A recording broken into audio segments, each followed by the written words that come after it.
Hi, and welcome to another episode of Hot Takes with me, the Silver Fox. The poll results are in for the Uxbridge and Selby by-elections, and it does not make good reading for the Tories. Indeed, Rishi Sunak must be sitting there at the table, elbows on it, head in hand, and weeping slowly, his tears falling onto his non-tax-paying billionaire's shortcake. But he's only got himself to blame. After all, he wasn't elected by the party or the people, and so everybody is rejecting him. And remember that the Tories only won the last election because of Boris Johnson. I think he's coming to realise this now. And so he's going to lose these two, and he's going to lose more and more. And I think the party's had enough. Certainly the backbenchers have.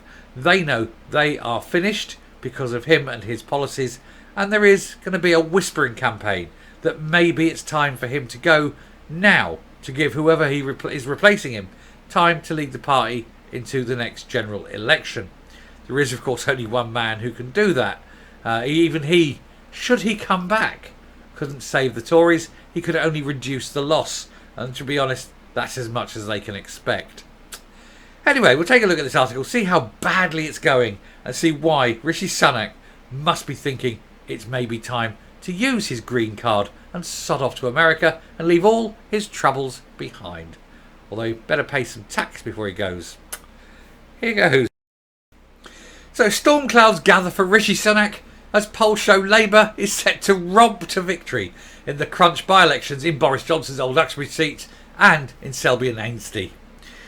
The storm clouds are gathering for Rishi Sunak, with a poll showing the Tories on track to lose both of these crunch by-elections.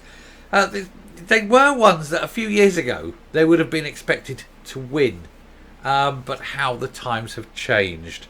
You get rid of the popular leader, you replace him with a man that not even the party members want, and what do you expect will happen?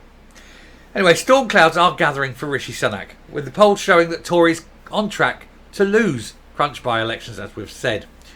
The grim situation confronting the PM was underlined by research by JL Partners that found Labour are 8 points ahead in Uxbridge, Boris Johnson's old seat.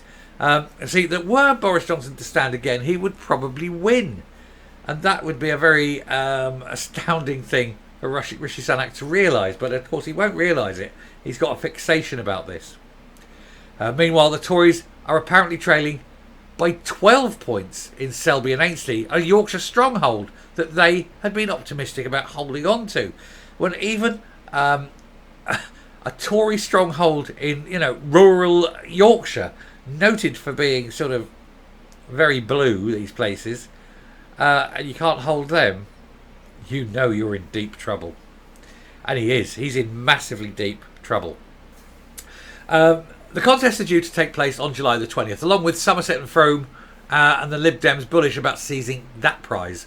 Although that one wasn't because of the Boris Johnson, resigning, because Boris obviously left his seat in Uxbridge, and the Selby and Ainsley seat was because his mate left as well.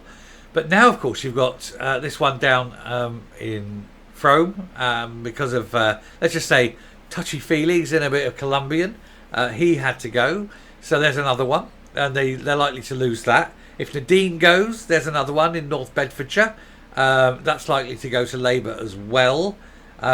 You've got Chris Pincher, who isn't out yet, but you've got the vote going to be because he's been a very naughty boy.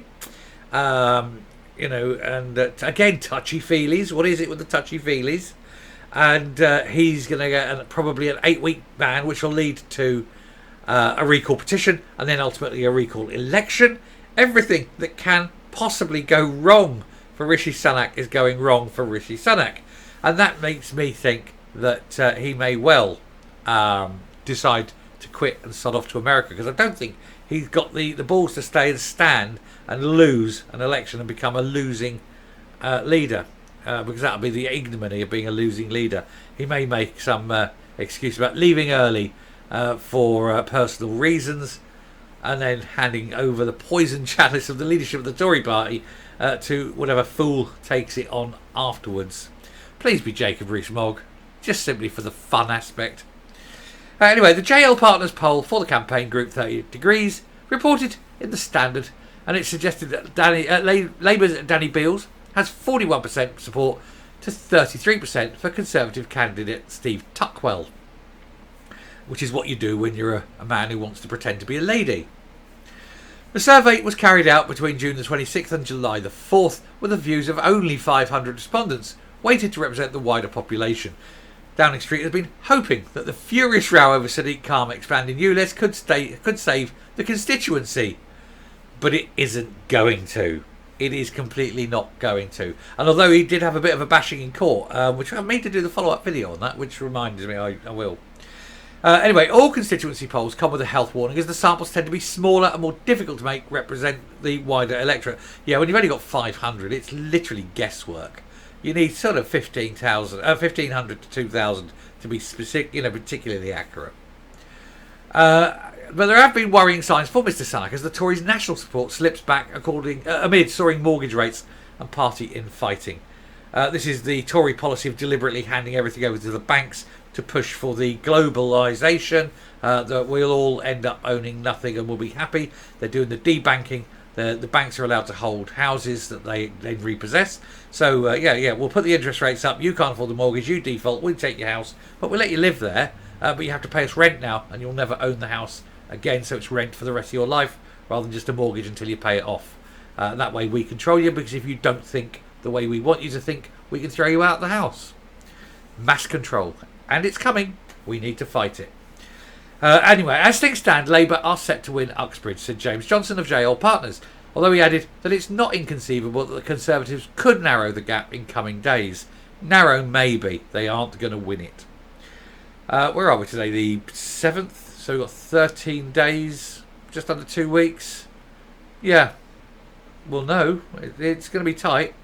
Labour's civil war on ULEZ escalated yesterday as Sir Keir backed the party's Uxbridge by-election candidate, calling for a delay. But when he was asked, he sat on the fence, asked if he thinks that there should be a delay. He's saying he's backing the candidate asking for a delay, but he was asked if he would have a delay, and he said, well, no, give a non-answer. Because otherwise, if he says yes, then he's saying, well, Sadiq Khan's wrong.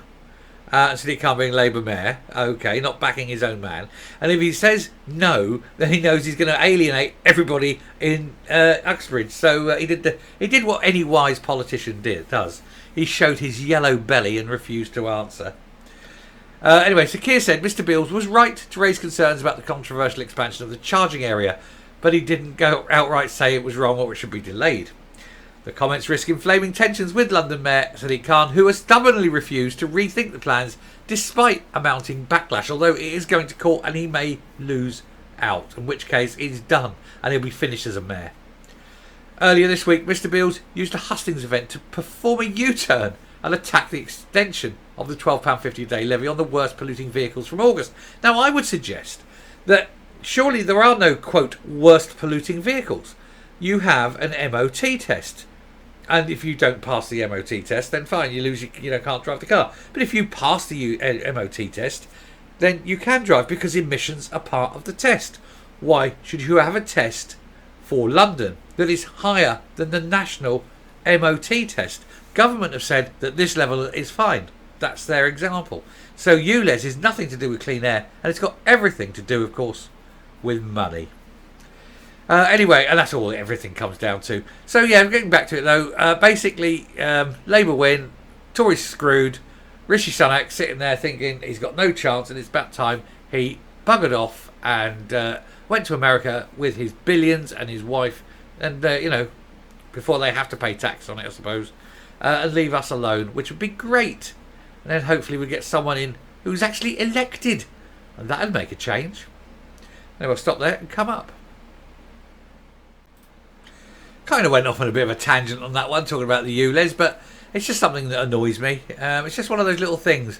Surely, if you've passed your MOT, yeah, that should be enough. The government said that's the level. Why should it be artificially, changed, except to make money? Who knows? Anyway, I shall finish there. Thank you very much for watching. If you like what you hear and see on the channel, please do hit that subscribe button. It really does help, but definitely hit a like. That also massively helps. And until next time, stay safe, stay well, and just remember, that they are all useless bastards. So it doesn't matter really who you vote for, does it? Bye.